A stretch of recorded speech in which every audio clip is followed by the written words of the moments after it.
Hi everyone, my name is Ezrika and I want to welcome you to my channel, Relevant Faith.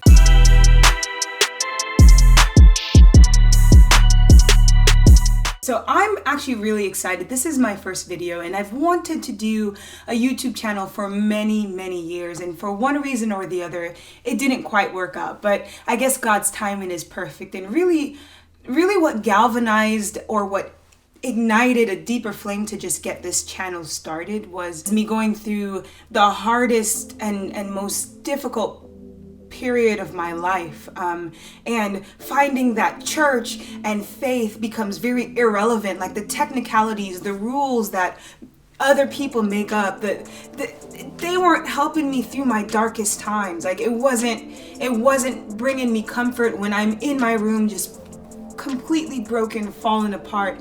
And so I started craving a faith that was real and living, a relevant faith. I had to turn back to God and strive to have a genuine and authentic relationship. And I imagined, like, I'm not the only one who grew up Christian, but when I needed it the most, it wasn't my religion that brought me comfort. It was Jesus himself. It was a living faith. And so I wanted to share that. I wanted to put that out there that, hey, let's all strive to actually have a faith that matters, a faith that pushes us to others, a faith that helps us through our dark times. And so that's why I am doing this channel, and I'm very excited to do it. And I actually wanted to share a story with you guys that like literally I think about so much, and it's stuck with me throughout the years, and it's a part of my reason why I love serving people. So when I was 17, I was in a missionary organization. Actually, I was a student missionary for 9 years,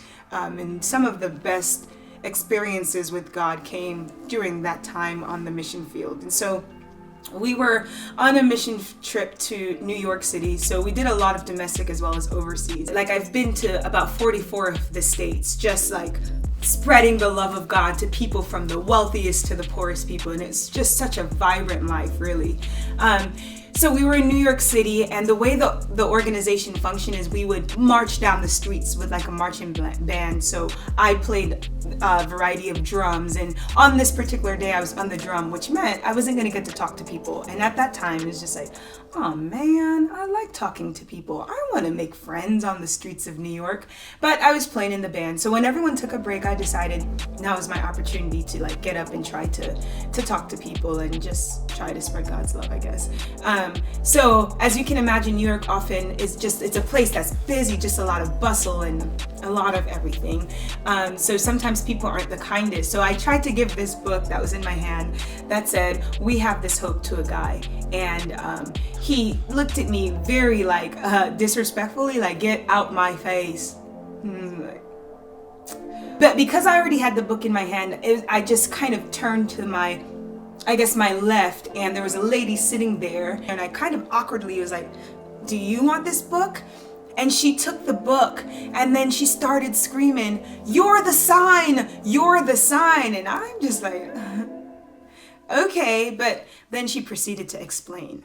So she told me that at home she had no food.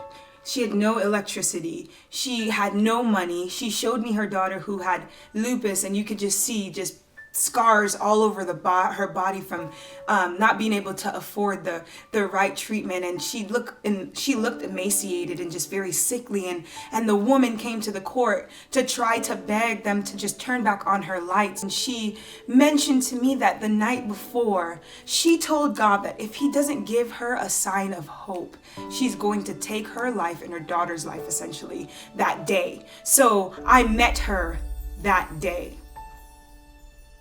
She told God the night before that if he didn't give her a sign of hope, she would end her life. And here I come, and I have a book in my hand that says, "We have this hope." And what blows my mind is this interaction was about 45 seconds, because as soon as I gave it to her, I don't actually even remember if I said anything else to her. I think I was just so shocked that words left me, which is That, it must have really been shocking. But within 45 seconds, her cab came and she left. And I've never seen this woman again. And I almost doubt that I ever will, but I hope that we meet in heaven. And this story, I can't tell you how many times I've told it. I've told it in front of thousands of people, just in different churches across the country, because it changed my life. In that moment, I realized God didn't need anything special from me. He just needed me to be willing to go. It wasn't a capability. I was just where He needed me to be, when He needed me to be. And I ended up being the sign of hope to someone. We are meant to be that sign of hope. We are meant to be that sign of God's grace to people. That's the purpose of life. It's love. It's loving each other. It's sharing. It's kindness. Like, we were not really meant to be self-centered. Even nature corroborates this sentiment. Like, think about the trees. The trees intake carbon dioxide. They put out oxygen. They work in symbiosis with us. We intake oxygen. We put out carbon dioxide. Like, pretty much we're trees' best friends. And just all of nature, streams to rivers to oceans, it's everything giving and pouring into one another. The water cycle, rain and evaporation, and just everything. It's such a beautiful cycle of giving, and that's what the purpose of life is. If you're looking for a purpose, stop looking to gratify yourself and do the things that are only the best for you. Granted, yes, take care of yourself, find worth in yourself, but having worth in who you are will push you to tell others that they too are worthy. And I think there's nothing more relevant than just service, like living a life to let people know that God's grace is sufficient, His love is everlasting, and that He's coming back soon. And that story has changed the way I've seen the world, and just many stories on the mission field. And so if it is purpose you're looking for, you have a hint in the fact that we were created to love. We were created to serve. If you are in a relationship that's only taking, like or someone is taking from you, or it's hurting people around you, that's not a giving, that's not nurturing, that's not something that will last. If you are in a career and your goal is only to be wealthy, that's not something that will really bring you happiness. The happiest I've ever been is on the mission field when someone who's otherwise despondent, like there's that glimmer of hope in their eyes that, hey, you're loved unconditionally. Doesn't matter what you've done, what mistakes you've made, you are loved. And I want this channel to be a conduit of that love, of God's love and God's grace. And I want all of us, especially if we're gonna say we're Christians, like, let it be real, let it be authentic. So much of life is disingenuous. Why not be real and authentic? Why not let our faith be the thing that people notice first about us? And not just like our faith in like a negative way, because sometimes religion has been turned into something so despicable, but not just our faith, but this love that God has planted in our heart, the love that rescued us when we were broken. And let's do that for others. So that's the purpose of this channel, that for us to, as a community, be the sign of God's love and grace to people, especially in their darkest hours.